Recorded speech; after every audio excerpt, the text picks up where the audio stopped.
पैदाइश 2 बाब यानी जेनेसिस चैप्टर 2 में लिखा है कि इस वास्ते मर्द अपने बाप और माँ को छोड़ेगा और अपनी बीवी से मिला रहेगा और वो दोनों एक तन होंगे। इसी तरह मत्ती 19 बाब यानी मैथ्यू 19 चैप्टर में लिखा है कि मर्द अपने बाप और माँ को छोड़ेगा और अपनी बीवी से मिला रहेगा और वो दोनों एक तन होंगे। वो एक नहीं 2 जिस्म हैं और जिन्हें खुदा ने जोड़ा है कोई उन्हें जुदा ना करे। इसी तरह इफिसियों 5 बाब में भी लिखा है कि इस सबब से मर्द अपने बाप और माँ को छोड़ेगा और अपनी बीवी से मिला रहेगा और वो दोनों एक जिस्म होंगे। देखें यहाँ बाइबल मुकद्दस ना एक शख्स को, एक पर्सन को जो है वो मर्द कह के मुखातब कर रही है। और जब हम उर्दू लुगत में देखते हैं ना तो उर्दू लुगत में मर्द का मतलब है एक ज़िम्मेदार शख्स, एक मुहज़्ज़ब, एक बहादुर। और उर्दू लुगत में तो मर्द यानी हस्बैंड के लिए भी मर्द का लफ्ज़ इस्तेमाल किया गया है। और बाइबल एक शख्स को रिस्पॉन्सिबल और मैच्योर शख्स का जो है, ज़िम्मेदार शख्स का जो है वो टाइटल दे रही है। और एक बात और हम देखते हैं जो आज हमारा मौजू है कि देखें एक शख्स को बाइबल मैच्योर और ज़िम्मेदार शख्स कह रही है और उस शख्स से फिर ये तवक्का की जा रही है कि जब उसकी शादी होगी तो वो अपने माँ बाप को, बाप और माँ को छोड़ेगा और अपनी बीवी से मिला रहेगा।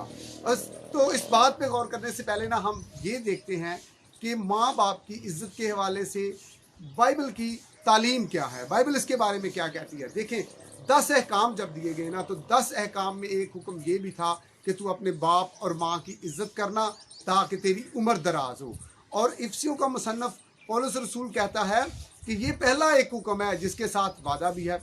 इसी तरह सुलेमान बादशाह के बारे में देखें और सुलेमान बादशाह का जब हम जिक्र करते हैं ना, सुलेमान बादशाह का जो ही जिक्र आता है वो एक नबी भी है, एक बादशाह भी है, तो उसके साथ ही हमारे ज़हन में एक और बात भी आती है कि हिकमत, दनाई जो है खुदा ने उसे बहुत ज़्यादा दी हुई है और वो खुदा का बंदा है। और एक दफ़ा उसकी माँ ने उससे मिलने का इजहार किया कि वो उससे किसी मसला पर मिलना चाहती है, बात करना चाहती है। तो लिखा है कि सुलेमान ने अपने बराबर, अपने तख्त के बराबर उसका तख्त लगवाया और दहने हाथ लगवाया। दहने हाथ का मतलब ही ये होता है किसी को बिठाने का या तख्त लगवाने का कि जितना इख्तियार तख्त वाले शख्स को है उतना ही दहने हाथ वाले शख्स को है। यानी इस कदर उसने अपनी माँ की इज्जत की। और लिखा है कि जब उसकी माँ आई तो वो उठ के खड़ा हो गया। ये बाइबल की तालीम तो माँ और बाप की इज्जत के हवाले से ये है। और इसी तरह इफिसियों का मुसन्नफ जो कहता है ना कि तू अपने माँ और बाप की इज्जत करना ताकि तेरी उम्र दराज हो। और उसके साथ छठे चैप्टर में 6 चैप्टर इफिसियन 6 चैप्टर में लिखा है कि ताकि तेरा भला हो। यानी हमारी लॉन्ग लाइफ हम चाहते हैं ना तो हमारी उम्र कैसे दराज होगी, बाइबल ने बड़ा वाज़े बता दिया है कि तू अपने बाप और माँ की इज्जत करना। और साथ लिखा है ताकि तेरा भला हो। भला होने का मतलब है कि यानी फुल ऑफ ब्लेसिंग, ऐसी तेरी उम्र दराज हो, लंबी ऐसी उम्र हो जो फुल ऑफ ब्लेसिंग हो, भला हो उसमें तेरा, तुझे बरकत पर बरकत मिले। ये बाइबल की तालीम है माँ और बाप की इज्जत के हवाले से। पास्टर विल्सन एलियट ना माँ और बाप की इज्जत के हवाले से बात करते हुए कहते हैं कि बाइबल में ये नहीं लिखा कि तेरा बाप अगर शराबी हो तो तू उसे मार के घर से निकाल दे, तेरी माँ अगर झगड़ालू हो तो तू उसके साथ अच्छा सलूक ना कर, उसके साथ बदतमीजी कर। वो कहते हैं कि सिर्फ एक बात लिखी है कि जिन 2 शख्सों को, जिन 2 लोगों को ये टाइटल दे दिया गया है कि वो तेरे माँ और बाप हैं, तूने बस उनकी इज्जत करनी है। वो जैसे भी हैं, वो गैर ईमानदार हैं, वो अच्छे नहीं हैं, लेकिन तुझ पे जो फ़र्ज़ है वो सिर्फ ये है कि तूने उनकी उस बात को नज़रअंदाज करके, तुझे जो बाइबल हुक्म देती है वो ये है कि तूने सिर्फ जो है वो उनकी इज्जत करनी है और तूने उनके साथ कोई बदसलूकी नहीं करनी। देखें जब बाइबल मुकद्दस की ये तालीम है तो फिर हम इस बात पे गौर करते हैं कि ये क्यों कहा गया। उर्दू बाइबल में लिखा है कि मर्द अपने बाप और माँ से जुदा होकर, इंग्लिश बाइबल में लीव लिखा गया है जिसे हम छोड़कर कह रहे हैं कि तू अपने माँ और बाप को छोड़कर अपनी बीवी से मिला रहेगा। ये क्यों कहा गया है कि तू अपने माँ और बाप को छोड़कर अपनी बीवी से मिला रहेगा। देखें ये दरअसल एक जिम्मेदार, एक मैच्योर शख्स को जो है वो एक और बात बताई जा रही है कि अब तूने अपने माँ बाप पर इन्हिसार करना, अपने माँ बाप पर डिपेंड करना छोड़ना है, क्योंकि तुझे मर्द का टाइटल दे दिया गया है। तुझे एक जिम्मेदार शख्स का टाइटल दे दिया गया है। अब तूने अपना गैर जिम्मेदारी का रवैया छोड़ना है, माँ बाप को नहीं छोड़ना, गैर जिम्मेदारी का रवैया छोड़ना है और जिम्मेदार रवैया जो है वो अपनाना है। अपना लड़कपन का रवैया छोड़ना है और एक ख़ानदान के सरबराह की हैसियत का रवैया जो है उसे अपनाना है। यानी वो उसे कोई जिम्मेदारी दी जा रही है, उसे उसकी हैसियत बताई जा रही है कि तूने उस हैसियत से निकल के उसको छोड़ के इस हैसियत में आना है। वरना माँ बाप के साथ बदसलूकी का कोई जिक्र नहीं है, बल्कि बाइबल बड़ी पड़ी है जहाँ माँ बाप के साथ अच्छा सलूक करने की बरक़ात हैं, लॉन्ग लाइफ है जिसके लिए लोग बहुत स्ट्रगल करते हैं। और लॉन्ग लाइफ भी कैसी, इफ्सियों का मुसन्नफ़ कहता है कि तेरा भला हो, यानी फुल ऑफ ब्लेसिंग हो। दूसरी बात जो आज हम देखेंगे, तख्लीक के आगाज़ में देखें ना, खुदा ने ज़मीन और आसमान को बनाया और खुदा ने कहा कि अच्छा है। इसी तरह खुदा ने नय्यर अकबर नय्यर असगर बनाए तो खुदा ने कहा कि अच्छा है। फिर आदम को बनाया तो कहा कि अच्छा है। पैदाइश की किताब में तख्लीक के आगाज़ में, बाइबल मुक़द्दस के आगाज़ में अगर किसी चीज़ को नॉट गुड, अच्छा नहीं है कहा गया है तो वो ये है कि आदम का अकेला रहना अच्छा नहीं है। यानी हमें बनाया ही रफ़ाकत रखने के लिए गया है, हमें बनाया ही फ्रेंडशिप के लिए गया है। जब हम दूसरों के साथ रफ़ाकत रखेंगे, फ्रेंडशिप होगी, उनके साथ अच्छे ताल्लुकात होंगे तो फिर हम उनके लिए भी अच्छा कुछ कर सकेंगे और बरकत का बायस होंगे अपने लिए भी। और जो हमारा पॉइंट है ना आज देखें, उसके मुताबिक मियाँ बीवी की जो दोस्ती है ना, या मियाँ बीवी की जो फ्रेंडशिप है, या मियाँ बीवी की जो रफ़ाकत है, वो सबसे लंबी है और सबसे अच्छी और सबसे ज़्यादा जो है वो देर तक चलने वाली है। इसलिए बार बार देखें, आप देखें पैदाइश में लिखा है, पैदाइश 2 बाब जेनेसिस दूसरे चैप्टर में खुदा बाप कहते हैं कि वो एक तन होंगे। इसी तरह मत्ती 19 बाब, मैथ्यू 19 चैप्टर में यीशु मसीह मुजस्सम कलमा क्या कहते हैं, वो कहते हैं कि वो एक तन होंगे, कोई उनको जुदा ना करे। इसी तरह इफ्सियों का मुसन्नफ़ पौलुस रसूल रूह कुद्दुस की तहरीक से ये बात इल्हाम लिखता है कि वो एक तन होंगे और कोई उन्हें जुदा ना करे। ये बात है खुदा बाप, उसका मुजस्सम कलमा रूह कुद्दुस की तहरीक से पौलुस रसूल ये बात लिख रहा है कि वो एक तन होंगे। यानी इंतहाई गहरा ताल्लुक है मियाँ बीवी का। और एक तन होने का क्या मतलब है, एक जिस्म होना, यानी जो तकसीम ना हो सके। और ये तो देखें, ये तो खूनी रिश्तों से भी ज़्यादा उत्तम रिश्ता है। खूनी रिश्ते तो छोड़ जाते हैं, छोड़ सकते हैं, आपको छोड़ के जा सकते हैं, लेकिन ये एक ऐसा रिश्ता है कि कभी किसी ने अपने जिस्म को भी छोड़ा है, अपने तन को भी कभी कभी अपने जिस्म से भी जुदा हुआ है। कितनी यूनिक टीचिंग है बाइबल मुक़द्दस की मियाँ और बीवी के हवाले से। और बाइबल मुक़द्दस की जो टीचिंग है वो बिल्कुल लासानी है, इसका कोई सानी नहीं है। वो जो मियाँ और बीवी को एक तन कहती है कि कोई इस यूनियन को तोड़ नहीं सकता।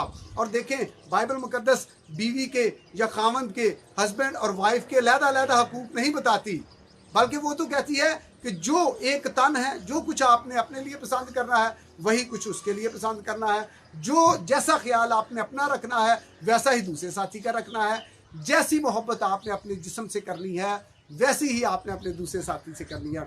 और यहाँ तख्लीक के आगाज़ में पैदाइश दूसरे बाब में एक लफ्ज़ इस्तेमाल हुआ है दूसरे साथी के लिए बीवी, यानी दोनों मिल के एक तन होंगे, यानी दोनों नामुकम्मल हैं, दोनों नामुकम्मल हैं और वो जब मिलेंगे तो फिर कोई मुकम्मल चीज़ बनेगी। ये बाइबल मुक़द्दस हमें बताती है। और देखें, जैसे हम पहले बात कर रहे थे ना माँ बाप को छोड़ने के वाले से, तो यहाँ हम एक और बात सीखेंगे कि बाइबल मुक़द्दस ने इस बात को बड़ा वाज़ेह तौर पे बता दिया कि मियाँ और बीवी जो हैं वो एक तन एक बदन होंगे। और जहाँ ये लिखा है ना कि मर्द अपने माँ बाप से जुदा होकर या उन्हें लीव करके छोड़ के अपनी बीवी से मिला रहेगा, दरअसल यीशु मसीह से जब ये बात, यीशु मसीह ने जब ये बात मत्ती 19 बाब, मैथ्यू 19 चैप्टर में कही है, तो तब यीशु मसीह से फरीसियों से आजमाने के लिए तलाक के बारे में बात कर रहे थे। फिर किसी वक्त हम तलाक के मौजू पर भी बात करेंगे, लेकिन आज जो मैं बात बता रहा हूँ इस बात का सियाक व सबाक ये है कि यीशु मसीह से वो तलाक के बारे में पूछ रहे थे और यीशु मसीह ने तब उन्हें कहा कि वो एक तन होंगे, यानी ये एक ऐसी यूनियन होगी जो खुदा की तरफ से है। और पौलुस रसूल इफ्सियों के ख़त में 6 चैप्टर में कहते हैं कि ये भेद तो बड़ा है, भेद तो बड़ा है, यानी मियाँ बीवी का एक तन होने को वो कहता है ये एक भेद बड़ा है। वो उस भेद की तरफ इशारा कर रहा है जो मसीह का और कलीसिया का है। जो दुल्हे और दुल्हन का है, जिसे न काल न तंगी कोई चीज़ हमें मसीह की मोहब्बत से जुदा नहीं करेगी। पौलुस रसूल वो बात कर रहा है कि ये भेद तो बड़ा है, यानी मियाँ बीवी के रिश्ते को कलीसिया और यीशु मसीह के रिश्ते से जो है वो तशबीह दी गई है। मियाँ यीशु मसीह और कलीसिया भी दुल्हा और दुल्हन के रिश्ते में है। इसलिए ये बात जो है ना कि माँ बाप को छोड़ना या उनसे जुदा होकर, ये एक बात, इसका एक पहलू ये भी है कि अगर माँ बाप जो बहुत इज्जत तकरीम के लायक हैं, अगर वो भी इस यूनियन को तोड़ने की कोशिश करते हैं तो उनसे भी जुदा हो जाना। यानी ये तलाक के हवाले से बात की जा रही है कि माँ बाप भी इस एक तन होने को नहीं तोड़ सकते। इस मसले में वो आपसे जुदा हैं, आप उनसे जुदा हैं। और यहाँ इज्जत की कोई बात नहीं है कि आपने उनकी इज्जत नहीं करनी। आप जहाँ भी उनके साथ रह रहे हैं, उनसे अलग रह रहे हैं, आपने उनका ख्याल रखना है, उनकी ज़रूरियात को पूरा करना है। अगर आप full of blessing long life चाहते हैं तो फिर आपने ये करना है। दूसरी एक बात ना, लोग हमसे पूछते हैं, कहते हैं कि देखें जी, अगर एक बंदा ईमानदार है यानी बिलीवर है और उसकी बीवी जो है वो गैर ईमानदार है, नॉन बिलीवर है। मैं बिलीवर और नॉन बिलीवर की बात कर रहा हूँ, मैं पैगन्स यानी गैर अक़वाम की बात नहीं कर रहा, उनके यूनियन की बात नहीं कर रहा। देखें, वो कहते हैं कि एक जो मर्द है वो तो ईमानदार है और उसकी बीवी जो है वो गैर ईमानदार है, तो ये कैसे एक तन हो सकते हैं? मैंने कहा जी बिल्कुल ठीक है। मैंने कहा लेकिन देखें, बाइबल मुकद्दस आप जो बात कर रहे हैं ना, आप रूहानी पहलू में बात कर रहे हैं। हमने एक दफ़ा भी बाइबल में एक दफ़ा भी रूहानी मियाँ बीवी के तलक में रूहानी जुगानगत की बात नहीं की। बाइबल ने हमेशा उन्हें एक तन होने के बारे में कहा है, यानी अगरचे उनमें एक के ईमानदार, एक के बिलीवर और दूसरे के गैर ईमानदार यानी नॉन बिलीवर होने की वजह से उनमें वो अलग हैं, तो लेकिन उनमें रूहानी जुगानगत नहीं हो सकती। रूहानी तौर पर वो एक नहीं हो सकते, लेकिन बाइबल ने उनके लिए जो लफ्ज़ इस्तेमाल किया है एक तन, एक जिस्म, यानी जिस्मानी जगानगत हो सकती है। और पौलुस रसूल आगे जाके बयान करते हैं कि ये वाली जो जिस्मानी जगानगत है, एक तन होना, वो अगर बीवी गैर ईमानदार है तो वो ईमानदार हस्बैंड के वसीला से वो बच जाएगी। यानी एक तन होना, ये यूनियन जो है ये दूसरे की निजात का सबब बन सकती है, इसलिए उनके एक तन होने की बात की जा रही है। अगर हम अपने पे गौर करें ना, जब हमें मसीह ने कबूल किया तो क्या हम क्या थे? हम भी नामुकम्मल थे, हम भी गुनाहगार थे, हम भी गैर ईमानदार थे, लेकिन इसी हालत में ये मसीह की मोहब्बत है। और जब हम ईमानदार हैं, हमारे अंदर मसीह की मोहब्बत है, तो हमने दूसरे साथी को कबूल करना है, दूसरे साथी को कबूल करना है। और उसके साथ इख्तलाफ आपका हो सकता है, इसका ये नहीं मतलब कि आपने जुदा हो जाना ख़ानदानी ज़िंदगी में, लेकिन आपने उसे प्यार मोहब्बत से इन बातों को दूर करना है, क्योंकि आप एक तन हैं, आपको एक तन किया गया है। अच्छा, अहम बात जो आज के दिन के हवाले से, जो आज हमारे मैसेज का हिस्सा है, वो ये है कि देखें, कानूनी और शरई तौर पे आप एक दूसरे के मियाँ बीवी बन जाते हैं और आप एक तन होते हैं। और जब आप एक तन हैं तो फिर क्या है? फिर जो आपके माँ बाप हैं वो आपकी बीवी के भी माँ बाप हैं, जो आपकी बीवी के माँ बाप हैं वो आपके भी माँ बाप हैं। इसलिए उन दोनों की, अपने सास ससुर की भी इसी तरह इज्जत करनी है जिस तरह आप अपने माँ बाप की करते हैं, क्योंकि अब आप एक तन हैं, आप में कोई फ़र्क नहीं है। बाइबल ने आपको एक जिस्म कह दिया है, एक चीज़ कह दिया है, इसलिए अब आपकी प्रायोरिटीज़ डिफरेंट नहीं होनी चाहिए, आपकी जो तरजीहात हैं वो मुख्तलिफ नहीं होनी चाहिए। और आज जिन बेटियों की शादी होने वाली है, जिनकी हो गई है, जिन बेटों की शादी होने वाली है या जिनकी हो गई है, मैं कहता हूँ उनके वालिदैन को भी ये कहता हूँ, उनको भी ये कहता हूँ कि उन्हें ये बता के भेजें कि जिस तरह रूत ने कहा था कि तेरे लोग मेरे लोग, तेरा खुदा मेरा खुदा, जब हमारे बच्चे शादी से पहले, शादी के बाद इस बात को अपने पल्ले बांध लेंगे कि तेरे लोग मेरे लोग, तेरा खुदा मेरा खुदा, तो फिर मैं समझता हूँ कि उनकी लाइफ फुल ऑफ ब्लेसिंग होगी, वो बाबरकत ज़िंदगी होगी, वो बाबरकत ख़ानदान होगा, उसके वसीले से लोग बरकत पाएंगे और आपके तमाम मसाइल हल हो जाएंगे। यीशु मसीह मेरा और आप सबका हामी और नासर हो।